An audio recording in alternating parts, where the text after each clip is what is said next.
making best friends in the bathroom, ditching her political party for the Terminator.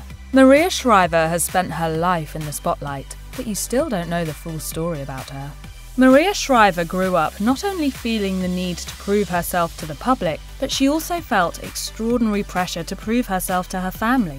Her father, Robert Sargent Shriver, was the first director of the Peace Corps and ran for vice president in the 70s, while her mother, Eunice Kennedy Shriver, founded the Special Olympics. Shriver told O, the Oprah magazine, that her parents were constantly urging her to have an impact on the world. When she told them about a friend whose very peaceful and serene home made him feel, quote, like I'm on a honeymoon with myself, her parents replied, "What is the point of that? What are you doing to make the world a better place by going on a honeymoon with yourself?" In an interview with Winfrey for her show Super Soul, Shriver spoke about what it was like growing up with her mother. She thought everybody could change the world and had no interest in anybody unless you were changing the world. It's no wonder, then, that Shriver has always felt a certain anxiety to succeed, confessing that she could never feel satisfied with her latest achievement, continuing to say, "When you come from a family that has achieved so much, you're left with the challenge of either making peace with that or finding some way to do what you want to do. It's impossible to compete with that level of accomplishment."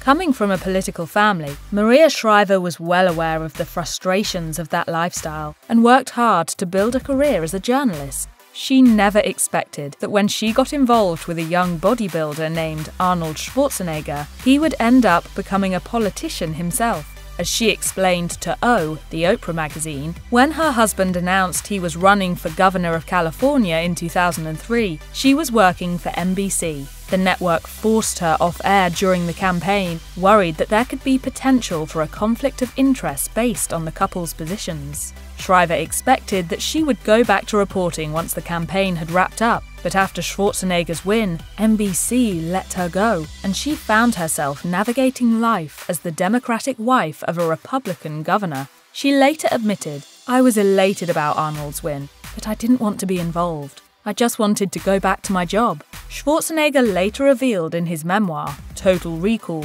My Unbelievably True Life Story, that his wife had asked him not to run for office, only relenting when her mother told her, "We women in our family always support the men when they want to do something." Schwarzenegger wrote that his mother-in-law warned Shriver that if she didn't back him in his bid for governor, he would be resentful and angry at her for the rest of their lives together, prompting her change of heart.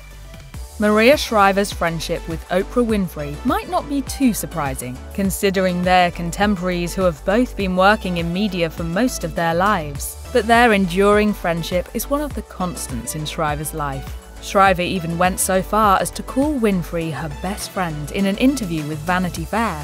On Hoda Kotb's podcast, Making Space, Winfrey and Shriver revealed that they met at work, bumping into each other in the bathroom. She was one of my true, grounded friendships that carried me through my entire career. They've been close friends ever since, with Shriver being one of the few people Winfrey has allowed in her inner circle. Shriver and Winfrey have supported each other through a lot in their decades-long friendship. Shriver said of her friend, "There's so few people you can really talk to honestly and that you feel safe with.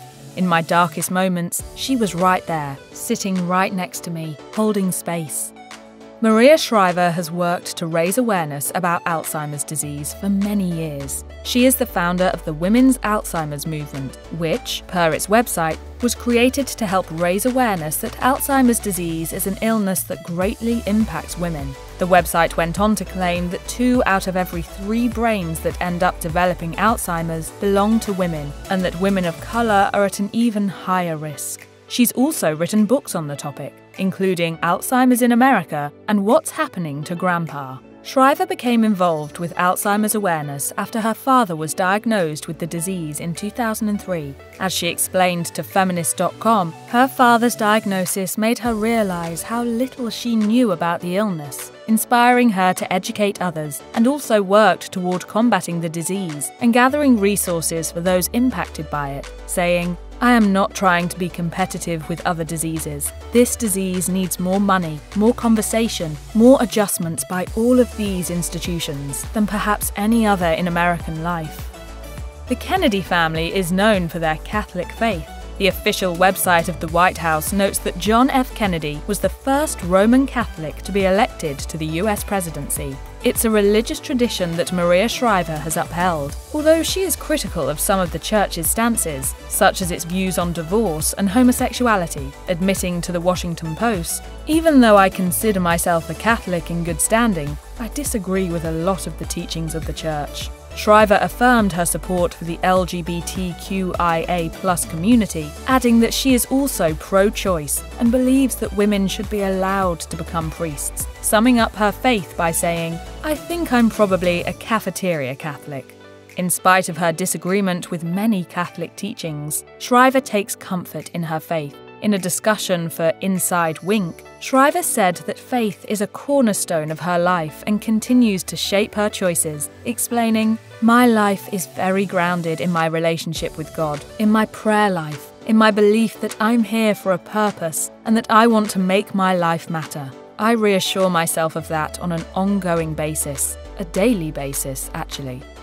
The Kennedy family is known for being democratic, and Maria Shriver was raised deeply entrenched in the party. When her then-husband Arnold Schwarzenegger ran for governor of California as a Republican, she remained loyal to her family's political beliefs, remaining a staunch Democrat, even as her Kennedy relatives in office at the time refused to endorse him. That's why it was such a shock when she announced in 2021 that she had shifted her political allegiance. I felt by becoming an independent, it was just easier to have conversations with people in both ends of the spectrum. The move was a bold one, but Shriver had hinted at her moderate leanings before. In a 2005 profile on her and Schwarzenegger for Vanity Fair, she said, "People say to me, I can't vote for a Republican. But I say, why not? People get so caught up with labels." Shriver's tolerance for the GOP doesn't go as far as supporting Donald Trump, though, as she's tweeted her condemnation for him on more than one occasion. It took Maria Shriver a long time to stop comparing herself to her famous relatives, but she finally accepted that it is enough simply to be, and that she is worthy, telling O, the Oprah magazine, "I'm very proud of my family and what it stands for, but I'm also trying to create a legacy as a mother, a wife, and a woman, and as Maria, separate from all those things." Shriver added that she is happy with herself even if she never accomplishes anything else in life. It's an attitude she now helps others to embrace, wanting them to join her on the path to self-love. Writing in her newsletter, Maria Shriver's Sunday paper, "No doubt you have many in your life who tell you what you could or should be doing more of. But I've come to discover that there isn't anything you should be doing for someone else. You are lovable as you are." Maria Shriver has gone from one career high to the next. While it may look like she's too goal-oriented to find time to unwind, she does make a point of prioritizing her mental health, telling Parade, "Having practices that support your mental, emotional, and physical well-being is critical." In her downtime, Shriver likes to spend time with her family, which, although famous, is just a family like any other, with her explaining, "I go for walks or hikes with my kids, I play Uno, I have family night on Sunday night. I like pickleball. I love playing games, charades, watching rom-coms, dancing, being in nature and walking." It's the simple things in life that matter the most to Shriver. She may have been in the limelight for her entire life, but she's more interested in quality time with those she loves, saying, "I'm at my happiest when I'm with friends and family, at a table with lots of laughter and great conversation." Getting old can be a frightening concept for many people, but Maria Shriver is leaning into the aging process and even embracing it. In a 2022 article for Prevention, written not long after her 66th birthday, she wrote about society's obsession with stopping the signs of aging, writing, "Getting older is not only a fact of life, it's a gift. You're lucky if you get to age, and even luckier if you get to age with good health. Why do we talk about it like it's something we shouldn't want to do, or something we should fear?" As far as Shriver is concerned, life is a journey and she's having fun on the ride, no matter what comes her way. Instead of fearing getting older, she's working on doing things out of her comfort zone and staying grounded with meditation and spending quality time with friends and family. Shriver still has a lot to accomplish, and she's not going to let age stop her. As she told Parade, People always say you get to your 60s, you retire, and it's over. But that's not what I'm experiencing at all.